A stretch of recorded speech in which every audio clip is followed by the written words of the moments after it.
All right, guys, so we're at New Riff today, and I'm talking with Creola. She is the National Brand Ambassador for New Riff. Creola, tell us a little bit about your tenure with New Riff and what you've got going on. Yeah, I mean, I have been with New Riff kind of since the beginning. I'm going into my 9th year. Started off, before we renovated here, bartending weddings. We used to do weddings. We didn't release anything before it was 4 years old. Okay. So we had to make money, and we did it entertaining. So as opposed to like sourcing whiskey and selling it, you guys we didn't source a drop. Okay. We started distilling in 2014 and then released that first bottle in 2018. Nice, at 4 years old. Yeah. And I didn't have it. The first one I ever had was the 6-year malted rye. Oh, wow. And I just fell in love. I was like, what is that? It's so it's good. fabulous. And that's really our premier spirit. That malted grain is, you know, we bring it in from Europe. It's a very nice grain. They still do a lot of rye beer in Europe. So we thought that was the best place to bring that grain in from. And it comes to us already malted. Gotcha. So the starches and sugars have come forward. They're distilling right off of that. Okay. It's great. So what, you said Europe? Yeah. What part, do you know? Put you on the spot. I'll cut that out if you don't know. No, because I know. Okay. I was born in Germany, so I'm like, where are you? Yeah. Bromberg. Bromberg. I was going to say Hamburg, but it's not. Okay. I've been to Hamburg. Have you? Yeah. I was born in Nuremberg. My dad was stationed in Bamberg, so. Bamberg. Yeah. That's where it's from. Is Bamberg, it not really? Bromberg. One of them bergs. Is it really? I'm gonna have to look that up. I'm almost positive it's so that's Bamberg. where my dad was stationed when I was born. How neat. I just added the R for fun. Yeah, it's all good. But yeah, so that 6-year malted is fabulous. It really is good. I think it drinks like a bourbon. We call it like the gateway for people who say, I don't From like bourbon rye. to rye. Everybody's so afraid of it. If they just knew how much more flavor there was there, you're missing out. And the history, it has more history than even bourbon in Kentucky. Agreed. I mean, that's where it all started around. It was rye whiskey, right? Right. But, you know, before I transitioned into National Brand Ambassador this year, but spent the 6 years as the single barrel ambassador. Oh, really? So, You've had some fun. I've had lots of fun. Today was the first time I've tried anything cask strength New Riff, and really? Yeah. Well, so I know of some brands that, in theory, I would think maybe sourced from you guys and that are cask strength, and I've had that and really like it. Maybe, maybe not. But anyway, the first time I've ever had a New Riff bottle with cask strength whiskey in it that was New Riff whiskey, and I was amazed. Like this bottle for sure. Like so this is part of y'all's High Note brand, right? First decade. And so for the group members, like you go online, you sign up, and then you get an email when these come available. Yeah, the Whiskey Club. I just realized that today, so I will be getting signed up. You better sign up quick. I tried. I just tried, and it was not letting me work, so I'm going to try it again later, but it was saying correct errors. But I'll definitely be on because I can't believe that I've missed this. I do know that whether you like it or not, these are on secondary, so I will be finding one on secondary. Maybe I shouldn't participate there, but I'm going to because I don't know. I'm not going home without one of those. Taters. Yeah, right. But you know, even before we started releasing these really special limited editions, because you know, 10 years old, we're only 11 years old. Right. So we didn't have a lot of 10-year-old barrels to kind of hold back for release. But our 4-year-old single barrels, 6-year-old single barrels, that's where I spent most of my time in that program. And I mean, if you see a single barrel out in the wild, they probably came and picked it with me. Awesome. If they didn't get a general SKU that they purchased. Right. So we've really built that program for private customers, restaurants, liquor stores. Okay. And they're fantastic. I'm looking forward to it because I mean the 6-year malted rye was 100 proof, right, that I tried. And I wouldn't say that I'm necessarily a proof whore, but I'm a like cask strength, like don't water it down after you dump the barrel kind of person, right?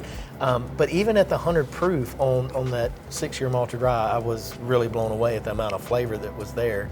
But then when we tried that at cask strength, I was like, holy cow, like that's a rye whiskey and you're making some phenomenal bourbons too? Like, yeah, I mean, you know, we enter the barrel at 110 anyway. I like that. So it's a lot less water to get to 100, right? Yeah, and so mostly everything that we release that's not a cask strength or barrel proof is bottled in bond. So they're sitting at 100 proof. Right. Initially, when we would do our flagship blends, the bottled in bonds, it was maybe 25 barrels. Wow. Now we're up to about 70. No kidding. Some people, their small batches 300, 400. Right, yeah. And ours is quite small. So but you're growing. You're getting that pure you know, like you say, you like it right from the barrel. Yeah. So you're getting the pure stuff. And only going from, I mean, what does it maybe proof up to? If you go in at 111, it may be going up to 118, 120, and you're proofing down I mean, and it varies. I was telling one of your guests that the highest we've come out, 125, we just had something hit. Really? So So went in at we're 111, really come out not going that 125? high. Yeah. So it's easier. You don't want to, you know, dilute it with water. No, I don't. Yeah. I don't have any problem with putting the water in the distillate and throwing that in the barrel. I feel like there's something that's scientific that happens in that barrel with that. In that sense. Right. But putting water in the whiskey, once it's said and done, you're ready to bottle it. Yeah. I think there are some need. Like, I know I keep reaching out. I talk with Nancy from time to time, and I keep reaching out to her and saying, I want you to teach me about that, because I don't want to always think that it has to be barrel strength. There's a reason that some brands proof down, right, for flavor or appreciation of the whiskey. Some are doing it because the accountants are telling them that they need to spread and grow the bottle count, right? But for those that are doing it for the appreciation of the whiskey, like, I want to learn that. Like, show me a whiskey that needs to be proofed down so that I can learn that this is why we proofed it down, right? You know what, I'm going to share this too. I was talking with a group of people. I was in Charlotte, and you know, she drank it and she said, this was your pick, you can put hair on your chest. And I was like, listen, even if you find a cask strength, right, that you love, then people can proof it to what they want, right? They'll proof it with a cube. You can proof it down with water. You can do drops. You can put it in a cocktail. So people sometimes look at single barrels like they have to drink it at that high proof, but really you could take it to whatever you want to. It gives you room. Yeah. You can't add proof back once it's gone, right? Right. But that flavor that you love, the individuality of those single barrels, are really what, you know, I love and what New Riff is really all about. And like you were saying, I mean, sometimes when you add a drop or two of water, it really opens a whiskey up. Oh, yeah. Now you can afford that, right? If it's been proofed down so far, maybe that doesn't open up as well. Right. I do have a question for you. So Sure. You being the lady and liking bourbon intrigues me. So number one, I feel like female palates scientifically are better than male palates. I don't know why. I don't know if it's because ladies have always cooked or this way God made people. I don't know. But I feel like you guys you have a better palate. You have a better ability to articulate the flavors that you're picking up.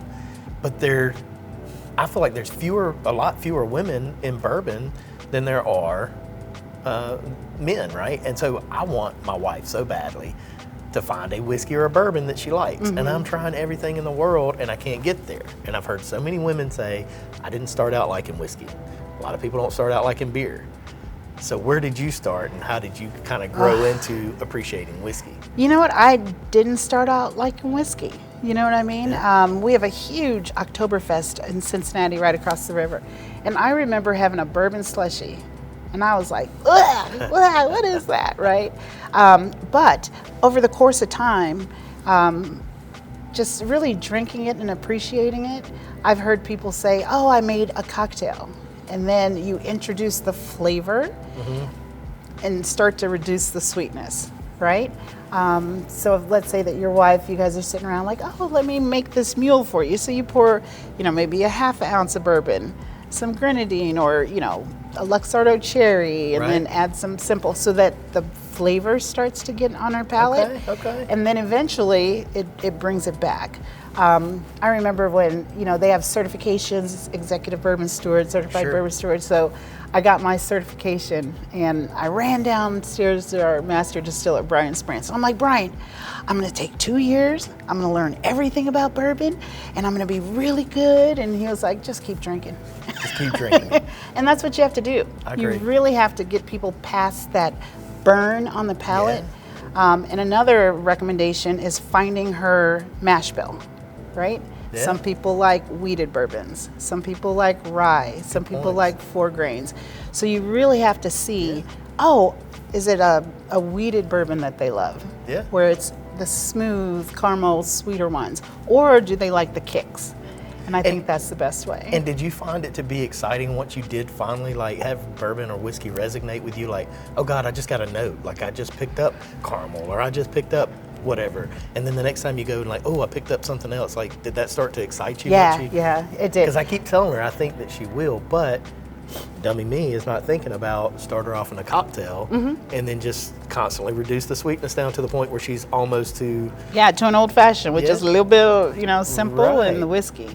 But you know, I think that when you talked about women and their palates and, you know, the natural smells and things that we have. We technically have 25% more taste buds than men, so that's going to give us an advantage. I've heard people even say it's the basic hunter-gatherer, right? Right. So women would smell berries to see if it would kill their kids. Yeah. And men are hunting. So it's that sense. I know maybe your mom or grandma is baking and she walks in like, get that cake out the oven. Yeah, it's done. I smell it, it's done. Yeah. So it's that kind of thing that I think women sometimes, have that advantage. And to your like note of the cocktail thing, so we went to Chat Whiskey, and Heather did have maybe a margarita or something with bourbon in it, and bought her first Chat 91 there because she had that. But since then, maybe I was too heavy-handed in making the cocktails for her. So like you said, just go really light. You're probably heavy-handed. Yeah, just a little touch here and there, right? Well, because you and I, we can drink that 125, 130, we can drink that proofed whiskey. But in order to really get people to appreciate the flavors, again, you start off with a small amount and just bring the flavor in. Yeah, that's what I would recommend. So what are some things that we're looking forward to with New Riff in 26? 26. It's hard for me to jump there because of this really nice release we have coming up, which is our first weeded collaboration with Chattanooga. Okay.